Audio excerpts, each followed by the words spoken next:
Potential difference V which is equal to ஒரு constant போட போகிறோம். அந்த கான்ஸ்டன்ட் தான் R இன்ட்டு I.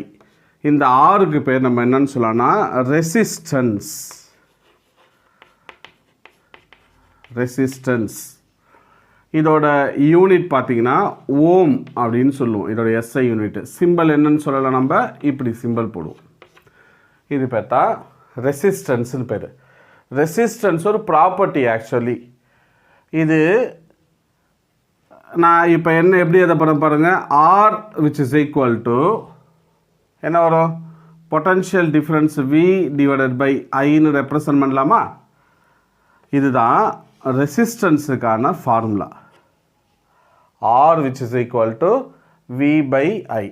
இது என்ன பண்ணுன்னா ஒரு சர்க்கியூட்டில் ஃப்ளோ ஆகிற கரண்ட்டை அப்போஸ் பண்ணும். கரெக்டுங்களா? அப்படின்னா